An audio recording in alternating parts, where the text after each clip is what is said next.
నమస్తే, welcome to our channel. నేను పద్మిని, ప్రస్తుతంతో పాటు social activist and political analyst Krishnakumari గారు ఉన్నారు. మాట్లాడదాం. మేడం నమస్తే. Madam, Gaddar awards, Nandi awards నుంచి గద్దర్ అవార్డ్స్ గా దాని పేరుని అయితే మార్చారు. అయితే అది డెఫినెట్ గా గర్వించదగినటువంటి విషయం, చాలా ఆహ్వానించదగ్గ విషయమే. అయితే ఈ విషయాన్ని ఎవ్వరూ కూడా స్వాగతిస్తున్నారా, స్వాగతించట్లేదా అన్న అనుమానం అయితే వస్తుంది. ఎందుకంటే ఎలాంటి సినిమాకి సంబంధించిన సెలబ్రిటీస్ ఎవ్వరూ దీని గురించి రియాక్ట్ అయిన సందర్భం లేదు, ఒక్క మోహన్ బాబు గారు తప్ప. దీన్ని ఎలా చూడొచ్చు మేడం? అయితే అవార్డు మార్చడం స్వాగతించాల్సిన విషయం డెఫినెట్గా. అలాగే ఇప్పుడు వాళ్ళు స్పందించలేదు అనే దానికి అయితే ఇక్కడ ఇంకొకటి జరిగి ఉండాల్సిందేమో. ఏంటంటే వాళ్ళతోటి వాళ్ళ ప్రముఖులు ముఖ్యులు ఉంటారు కదా, వాళ్ళతోటి ఈ సినిమాటోగ్రఫీ మినిస్టర్ ఎవరైతే ఉన్నారో, అంటే ఆ మినిస్టర్ కనుక లేకపోతే అవన్నీ కూడా సీఎంఏ చూస్తారు అనేది ఉంది. ఏ శాఖలకి మంత్రులకి కేటాయించిన శాఖలన్నీ రేవంత్ రెడ్డి గారే చూస్తారు అని ఉంది. మరి అలాంటప్పుడు ఆయన వాళ్ళతోటి కలిసి ఒక మీటింగ్ ఏర్పాటు చేసుకుని మేము ఇలాంటి నిర్ణయం తీసుకుంటున్నాము ప్రభుత్వం తరఫున అని ఒక మీటింగ్ జరిగి ఉన్నట్లయితే బాగుండేది. ఇది చాలా హఠాత్తుగా అనాలోచితం అని అనడు, కానీ ఆ సందర్భానికి తగ్గట్లుగా సందర్భోచితంగా ఆ నిర్ణయం చెప్పడం జరిగి ఉంటుంది. ఒక భావోద్వేగ సన్నివేశంలో వెల్లడించడం జరిగింది.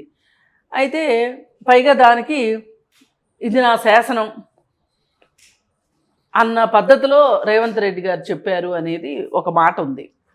ఏది ఏమైనప్పటికీ గద్దర్ అనే వ్యక్తి ఒక తెలంగాణ, ఒక ఆంధ్రప్రదేశ్ మనిషి కాదు, ఒక భారతదేశానికి మాత్రమే చెందిన మనిషి కాదు. విప్లవం పాట మాట ఏ దేశంలో అయితే ఉంటుందో అన్ని దేశాల్లోనూ గద్దర్ తెలుసు. గద్దరు నిజానికి ఆయనకి ఒంట్లో బుల్లెట్లు ఉన్న కారణంగా ఆయన్ని ఫ్లైట్లో ఎక్కకూడదు కాబట్టి వేరే దేశాలు వెళ్ళలేదు, కానీ ఆయనకి చాలా ఆహ్వానాలు కూడా వచ్చాయి. ఒక అట్టడుగు వర్గాల్లో నుంచి వచ్చి ఆయన చూస్తే ఆయన చదువుకున్న మనిషి అని ఎవరు అనుకోరు, కానీ బాగా చదువుకున్న వ్యక్తి ఆయన. ఏదేమైనా విప్లవాన్ని అవపోసన పట్టిన వ్యక్తి. ఒకప్పుడు ఆయన అదే నక్సలైట్ పార్టీలతోటి ఆయన కొంచెం కలిసి పనిచేసిన వ్యక్తి. అయితే నక్సలైట్లని మీద నిషేధం ఉన్న రోజుల్లో కూడా గద్దర్ రాసిన పాటకి అవార్డు వచ్చింది. ఒకప్పుడు ఆయన సాహిత్యాన్ని నిషేధిస్తామని చెప్పి కొన్నాళ్ళు నిషేధించారు. తరువాత ఆయన పాటకి అవార్డు వచ్చింది, స్టేట్ అవార్డు, నంది అవార్డు వచ్చింది. పాదం మీద పుట్టుమచ్చనే ఆ పాటకి ఈయన రాసింది ఎంత గొప్పతనమో, పాడిన వందే మాత్రం శ్రీనివాస్ కూడా అంతే గొప్పగా పాడారు. అది అంటే ఈయన పై వర్గాల సంగతి పక్కన పెట్టేసేస్తే కింది స్థాయి వర్గం వాళ్ళు ఎవరైతే ఉంటారో, పని పాటలు చేసుకునే వాళ్ళు, కార్మికులు, కర్షకులు, మహిళలు, పిల్లలు, ఈ వర్గం ఆ వర్గం అని లేదు. ఆయన రాసిన పాటలు అన్ని వర్గాల వారిని అలరింపజేసాయి. ఒకసారి సత్యసాయిబాబా మీద ఆయన మాట్లాడుతూ, నువ్వు ఏది ముట్టుకుంటే అది బంగారం అవుతుంది, బూడిద వస్తుంది, ఇట్లా ఏవేవో ఉండేవి కదా.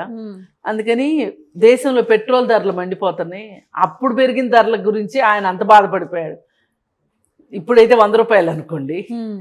అయితే ఒక సముద్రంలో నేను తీసుకెళ్ళి ముంచుతాము, అది పెట్రోల్ అవుద్దా అని చెప్పి, పెట్రోల్గా మార్చకూడదా నీకు మహిమలు ఉంటే అని, అంటే చాలా ఆయన గురించి అలా విమర్శించారా?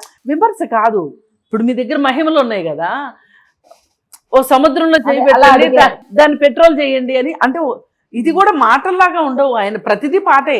ఆయన మాట. మరి ఆయన స్కూల్ కట్టించింది, హాస్పిటల్స్ కట్టించింది, వాటి గురించి ఏమి పాట రూపంలో రాలేదా? అవి తర్వాత వచ్చాయి. ఇది ఎప్పుడో చాలా రోజుల క్రితం. ఇది చాలా అనంతపురాన్ని చాలా డెవలప్ చేశారు అనేది మన ప్రపంచం ఎరిగిన విషయం. అది ప్రపంచం ఎరిగిన విషయం. కాకపోతే ఈ రోజుకి అక్కడ పొలిటికల్ మాఫియా నడిచింది అనేది చాలామంది చెప్పుకుంటారు.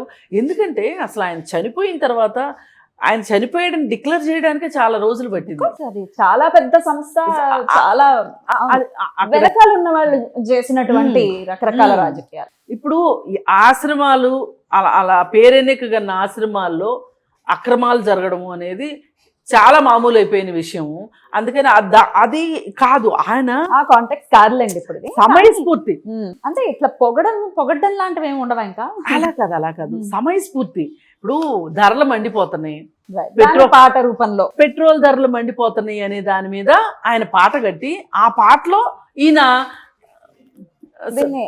ఆ మహిమలతోటి చేస్తే ప్రజల కష్టాలు తీరుతాయి కదా అన్న ఉద్దేశం. అంటే ఆయన ప్రతి మాట ప్రతి ఆట ఆయన గజ్జి కట్టాడు అంటే పేదలు కష్టాలు అవన్నీ ఉంటాయి. పైగా ఆయన ఈ ఎన్నో సినిమాల్లో ఆయన పాటలు ఉన్నాయి. తెలంగాణ ఉద్యమంలో చాలా పాత్ర పోషించాడు ఆయన. ఇట్లాంటి పాత్ర కాదు, అంత పాత్ర పోషించిన గద్దర్ని, జగమెరిగిన కళాకారుణ్ణి కేసీఆర్ వచ్చిన తర్వాత ఎంత చిన్నచూపు చూశాడో అందరికీ తెలుసు. సాక్షాత్తు ఆయన ఇంటి ముందు, ఆయన ప్రగతి భవన్ ముందు ఎండలో 3 గంటలు వెయిట్ చేశారు. అపాయింట్మెంట్ లేకుండా వచ్చాడని అక్కడే కూర్చోబెట్టారు. ఇంత చేసి పిలవలేదు లోపలికి. కేసీఆర్ ఓడిపోయింది ఇట్లాంటి విషయాల వల్ల, ఈ ఒక్క విషయం అని కాదు, ఇలాంటి విషయాల వల్ల. అందుకని ఏంటి అంటే ఈ ప్రభుత్వం మరి వీళ్ళు మన తెలంగాణ అనే ఉద్దేశంతో గద్దర్కి చాలా ప్రాముఖ్యతనివ్వాలి అనే ఉద్దేశంతో ఆయన పాటల్ని ఆయన మాటల్ని సజీవంగా ఉంచాలి, ప్రాచుర్యంలో ఉంచాలి అనే ఉద్దేశంతో ఇలా నంది అవార్డ్స్ పేరు మార్చి గద్దర్ అవార్డ్స్ అని పెట్టాలి అని అనుకున్నారు. అసలు ఈ పేరు మార్పు వెనక కూడా ఒక నేపథ్యం ఉంది. అదేంటంటే కేసీఆర్ ఈ నంది అవార్డులు అనేది ఆంధ్ర వాళ్ళు పెట్టింది కాబట్టి నేను ఆ అవార్డులు ఇవ్వను అని ఆయన అధికారంలో ఉన్న రోజులు ఆయన అసలు అవార్డులు ఇవ్వలా. మీరు గమనించుంటే నంది అవార్డ్స్ ఇవ్వలా ఆయన. మరి అలాంటి పరిస్థితుల్లో వీళ్ళు అవార్డులు ఇస్తాము, అది కూడా గద్దర్ పేరుతో ఇస్తాము అని చెప్పి చెప్పటం అనేది మటుకు చాలా సముచితమైన విషయము. ఇప్పుడు ఎవరైతే అట్టడుగు వర్గాల వాళ్ళు ఉంటారో చాలామంది అంబేద్కర్ ఫోటోలు ఎలా ఉంటాయో గద్దర్ ఫోటోలు కూడా చాలామంది ఇళ్లల్లో ఉంటాయి. అంటే అంత ప్రజలకి దగ్గరైన మనిషిని పేరుతో అవార్డులు ఇవ్వడము అంటే ఆ ప్రజలందరికీ దగ్గరైన అంత ఉద్దేశాన్ని వీళ్ళు చూపించాలనుకున్నారు. మొన్న ఆయన జయంతి సందర్భంగా ఆ సభలో ఇది వెల్లడించడం జరిగింది. బహుశా నేను అనుకోవటం ఆయన వర్ధంతి వచ్చేటప్పటికి ఇది కార్యరూపం దాల్చి అవార్డులు ఇస్తారు అని అనుకుంటున్నాము. ఏదేమైనా కేసీఆర్ ఎక్కడెక్కడైతే పెత్తందారి స్వభావంతో అలాగే ఒక కోటలో ఉన్నాను నేను ఒక దొరని అనేలాగా పరిపాలన చేశాడు. అలాంటి సందర్భాలు ఏవేవైతే ఉన్నాయో వాటన్నిటినీ అలా నరుక్కుంటూ రేవంత్ రెడ్డి వస్తున్నాడు అనేది మటుకు సుస్పష్టంగా అర్థమవుతుంది. అంటే కేసీఆర్ ఏవైతే తప్పులు చేశాడో వాటిని సరిదిద్దుకుంటూ వచ్చే ఉద్దేశంలోనే ఉన్నట్లుగా కనిపిస్తుంది. అయితే సినిమా వాళ్ళు కూడా స్పందించాల్సిన అవసరం కూడా ఉంది. అవును, సినిమాల వాళ్ళు కూడా దీని గురించి స్పందించాలి. ఎందుకంటే చాలా సినిమాలు ఆయన పాటలు ఉన్నాయి. ఆర్ నారాయణమూర్తి సినిమాల్లో ప్రత్యేకంగా, దాసరి నారాయణరావు గారు తీసిన సినిమాల్లో ప్రత్యేకంగా గద్దర్ పాటలు ఉండేవి. అలాగే ఇంకా కొన్ని మామూలు పాటల్లో కూడా కొన్ని పాటలు ఉండేవి. ఆయన చిన్నపిల్లల మీద పాటలు కావచ్చు, అలాగే ఒక ముసలి తల్లి పడే కష్టాల గురించి కావచ్చు.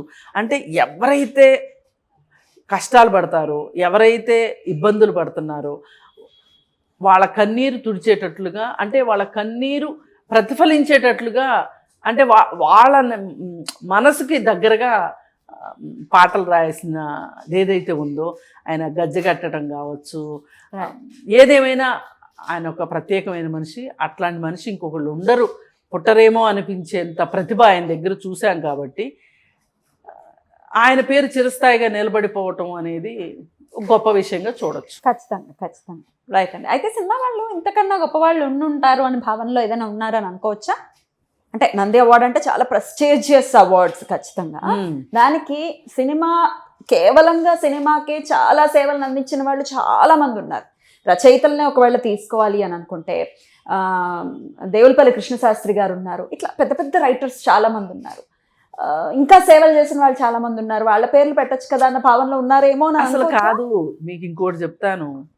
తెలంగాణ ఉద్యమం సమయంలో శ్రీశ్రీ విగ్రహం ఎరగొట్టడానికి తెలంగాణ వాళ్ళు బయలుదేరినప్పుడు దేవులపల్లి కృష్ణశాస్త్రి ఆంధ్ర మనిషి, ఆయన పేరుతోటి ఇక్కడ అవార్డు ఎందుకు పెడతారు చెప్పండి? పెట్టరు.